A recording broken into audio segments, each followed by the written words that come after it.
হরে কৃষ্ণ প্রিয় বন্ধুরা, আমরা সকলেই জানি এবছর 2025 22শে জুন রবিবার পড়েছে যোগিনী একাদশী এবং এই দিনে আমরা একাদশীর ব্রত সকলেই করব। তবে সেই ব্রত তখনই সম্পূর্ণ হবে যখন কিনা আমরা একাদশীর ব্রত মাহাত্ম্য কথা শ্রবণ কিংবা পাঠ করব। তবে শ্রবণ করলে আমরা যত বেশি ফল পাই তার চেয়ে অধিক ফল পাই যখন আমরা সেটি মুখ দিয়ে উচ্চারণ করে পাঠ করি। তাই আপনারা যাতে মুখ দিয়ে উচ্চারণ করে পাঠ করতে পারেন তার জন্য আমি সম্পূর্ণ যোগিনী একাদশীর ব্রত মাহাত্ম্য কথা ভিডিও স্ক্রিনের মধ্যে দিয়ে দেবো, যাতে করে আপনাদের পাঠ করতে সুবিধা হয়। তো চলুন যোগিনী একাদশীর ব্রত মাহাত্ম্য কথা আপনাদের সঙ্গে আমি শেয়ার করি। যোগিনী একাদশী ব্রহ্মবৈবর্ত পুরাণে আষাঢ় মাসের কৃষ্ণপক্ষের একাদশী ব্রত মাহাত্ম্য যুধিষ্ঠির শ্রীকৃষ্ণ সংবাদ রূপে বর্ণিত আছে। যুধিষ্ঠির বললেন, হে বাসুদেব, আষাঢ় মাসের কৃষ্ণপক্ষিয়া একাদশী মাহাত্ম্য কৃপাপূর্বক আমাকে বলুন। শ্রীকৃষ্ণ বললেন, হে মহারাজ, সকল পাপ বিনাশিনী ও মুক্তিপ্রদ এই উত্তম ব্রতের কথা বলছি, আপনি শ্রবণ করুন। আষাঢ় মাসের কৃষ্ণপক্ষিয়া একাদশী যোগিনী নামে খ্যাত। মহাপাপ নাশকারী এই তিথি ভবসাগরে পতিত মানুষের উদ্ধার লাভের একমাত্র নৌকা স্বরূপ। ব্রত পালনকারীদের পক্ষে এটি সর্বশ্রেষ্ঠ ব্রত বলে প্রসিদ্ধ।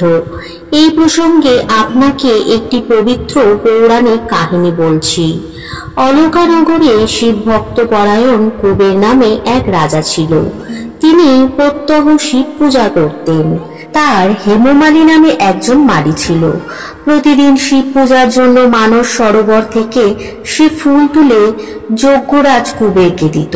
বিশালাক্ষী নামে হেমমালীর এক পরমা রূপবতী পত্নী ছিল। সে তার সুন্দরী পত্নীর প্রতি অত্যন্ত আসক্ত ছিল। একদিন সে তার স্ত্রীর প্রতি কামাসক্ত হয়ে পড়ল। রাজভবনে যাওয়ার কথাও ভুলে গেল। বেলা 2 প্রহর অতীত হলো। অর্চনের সময় চলে যাচ্ছে দেখে রাজা ক্রুদ্ধ হলেন। মালির বিলম্বের কারণ অনুসন্ধানে এক দূত প্রেরণ করলেন। দূত এসে রাজাকে বলল সে গৃহে স্ত্রীর সাথে আনন্দে মত্ত। দূতের কথা শুনে কুবের অত্যন্ত রেগে তক্ষুনি মালিকে তার সামনে হাজির করতে আদেশ দিল। এদিকে মালি কুবেরের পূজার সময় অতিবাহিত হয়েছে বুঝতে পেরে অত্যন্ত ভয় পেল। তাই স্নান না করে সে রাজার কাছে উপস্থিত হলো।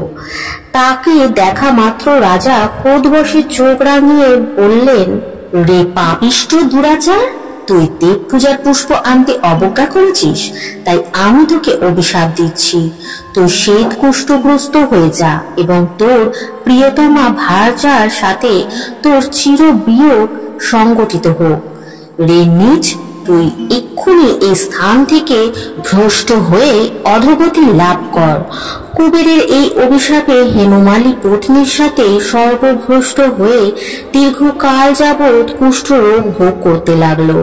রোগের যন্ত্রণায় দিন অথবা রাতে কখনোই সে সুখ পেত না। এইভাবে শীত গ্রীষ্মে প্রচন্ড বেদনায় বহু কষ্টে সে জীবনযাপন করতে লাগলো। কিন্তু দীর্ঘদিন মহাদেবের অর্চনের ফুল সংগ্রহের সুকৃতি ফলে সে শাপগ্রস্ত হয়েও বৈষ্ণব শ্রেষ্ঠ শিবের বিস্মরণ কখনো হয়নি। একদিন হেমমালী ভ্রমণ করতে করতে হিমালয়ে শ্রী মার্কণ্ডেয় ঋষির আশ্রমে উপস্থিত হল।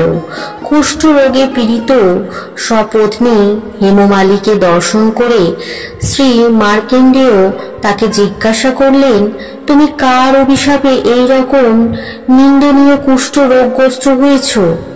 সে উত্তর দিল, হে মুনিবর, রাজা ধনকুবেরের আমি ভৃত্য ছিলাম। আমার নাম হেমমালী।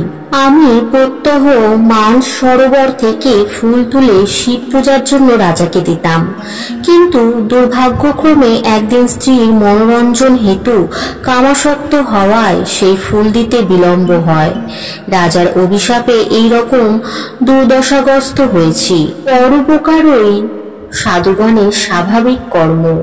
হে ঋষি শ্রেষ্ঠ, আমি অত্যন্ত অপরাধী।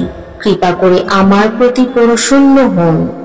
তখন দয়ার্দ্র চিত্ত মার্কেন্ডীয় মুনি বললেন, হে মালি, তোমার মঙ্গলের জন্য শুভ ফল প্রদানকারী এক ব্রতের উপদেশ করছি। তুমি আষাঢ় মাসের কৃষ্ণপক্ষে যোগিনী নামক একাদশী ব্রত পালন করো।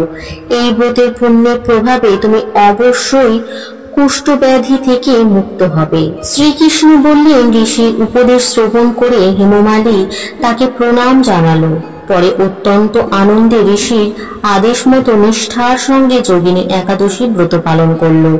এইভাবে হেমমালী সমস্ত রোগ থেকে মুক্ত হলো ও পত্নী সহ সুখে জীবনযাপন করতে লাগলো। হে মহারাজ যুধিষ্ঠির, আমি আপনার কাছে এই ব্রত উপবাসের মহিমা কীর্তন করলাম। এই ব্রত পালনে ৮৮,০০০ ব্রাহ্মণকে ভোজন করানোর ফল লাভ হয়। যে ব্যক্তি এই মহাপাপ বিনাশকারী ও পুণ্য ফল প্রদায়ী যোগিনী একাদশীর কথা পাঠ এবং শ্রবণ করে, সে অচিরেই সর্বপাপ থেকে মুক্ত হবে। তো বন্ধুরা, যোগিনী একাদশী ব্রত মাহাত্ম্য কথা আপনারা কেমন শুনলেন এবং কেমন পাঠ করলেন? আপনাদের কোনো অসুবিধা হলো না তো পাঠ করতে? কারণ আমি যতটা পেরেছি ততটা সুন্দরভাবে পরিষ্কারভাবে লিখে আপনাদের সঙ্গে শেয়ার করেছি। তো যদি ভালো লাগে অবশ্যই কমেন্টের মাধ্যমে জানাবেন এবং পাশে থাকবেন। তার জন্য সাবস্ক্রাইব করে দেবেন এবং বেল বাটনটাকে অবশ্যই প্রেস করে দেবেন, যাতে আমার ভিডিওর প্রতিটি নোটিফিকেশন আপনাদের কাছে সবার আগে পৌঁছে যায়। ভালো থাকুন, সুস্থ থাকুন, ভালোবেসে বলতে থাকুন হরে কৃষ্ণ, রাধে রাধে।